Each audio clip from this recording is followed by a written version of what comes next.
संध्याकाळचे 7 वाजले होते. पुण्याच्या फर्ग्युसन रोडवरील एका प्रसिद्ध कॅफेमध्ये रिया खिडकीजवळच्या टेबलवर एकटीच बसली होती. तिच्या हातात गरम कॉफीचा मग होता, पण तिचे लक्ष समोरच्या मोठ्या काचेतून बाहेर दिसणाऱ्या गर्दीकडे लागले होते. आज तब्बल 10 वर्षांनी कॉलेजच्या जुन्या मित्रमैत्रिणींची भेट ठरली होती. कॉलेज संपल्यावर प्रत्येकजण आपल्या वाटांनी गेला. काही जण परदेशी गेले, काही जण लग्नानंतर वेगळीच वाट चालू लागले. पण आज एवढ्या वर्षांनी सगळे परत भेटणार होते, जुन्या आठवणींना उजाळा देणार होते.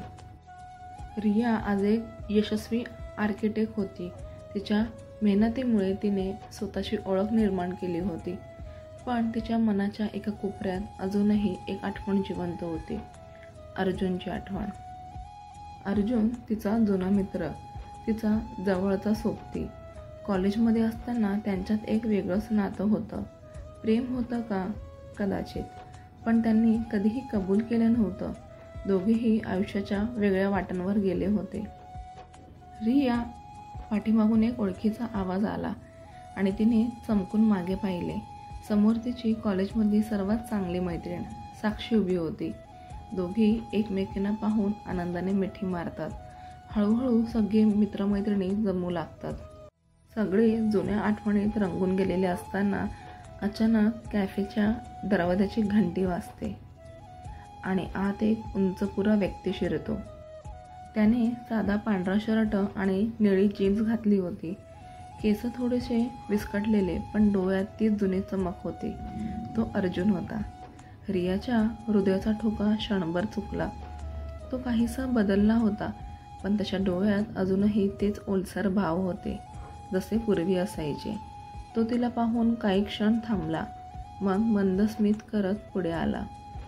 अर्जुन तिच्या तोंडून नकळत बाहेर आलं. क्षणभर सगळं स्तब्ध झाल्यासारखं वाटलं. जुन्या आठवणी क्षणात जाग्या झाल्या.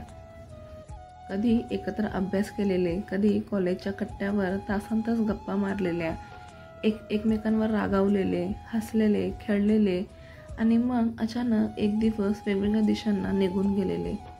कसं आहेस? तिने विचारलं. आयुष्य शिकवतंय, तो हसत म्हणाला. दोघांनीही एका क्षणात खूप काही सांगून टाकलं होतं. संध्याकाळ छान रंगली. जुन्या आठवणी, किस्से, मस्करी आणि भरपूर हशा. पण रिया आणि अर्जुन यांच्या नजरा पुन्हा पुन्हा एकमेकांना शोधत होत्या. गप्पांच्या ओघात साक्षी हसत म्हणाली, रिया आणि अर्जुन, तुम्ही दोघं कधी बोलणार? आम्हाला सगळ्यांना वाटायचं तुमचं काहीतरी आहे, पण तुम्ही दोघांनीच कधी कबूल केलं नाही. अरे काही नाही आमचं, रिया पटकन म्हणाली, पण तिच्या चेहऱ्यावर हलकासा गुलाबी रंग पसरला. अर्जुन फक्त मंद हसत होता. सगळे हसले, पण त्या हसण्याच्या गडबडीत त्या दोघांच्या मनात मात्र शांतता होती. एक अव्यक्त भावना जी कदाचित दोघं कधीच व्यक्त करू शकले नाहीत. रात्री निघताना रिया बाहेर आली. पावसाच्या थेंबांनी पुण्याच्या गारव्यात अजूनच सुंदरता आणली होती. ती छत्री न काढता शांतपणे उभी राहून त्या गारव्यात एक खोल श्वास घेत होती. रिया, मागून हळू आवाज आला. ती वळली. अर्जुन समोर उभा होता. आपण पुन्हा भेटणार का? त्याने हळूच विचारलं. ती क्षणभर थांबली. पावसाचे थेंब तिच्या चेहऱ्यावर पडत होते.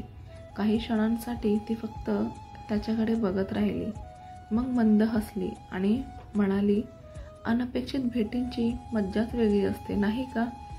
अर्जुनने तिच्या डोळ्यात बघितलं. तो काही न बोलता हलकासा हसला आणि एका क्षणातच तोही निघून गेला. रिया त्या रस्त्यावर एकटी उभी राहिली, पण तिच्या मनात मात्र एक नवीन जाणीव होती. काही नाती संपत नाहीत, ते केवळ नव्याने सुरू होण्यासाठी थोडा वेळ घेतात. तुम्हाला ही कथा कशी वाटली? मला हे कमेंट करून नक्की सांगा.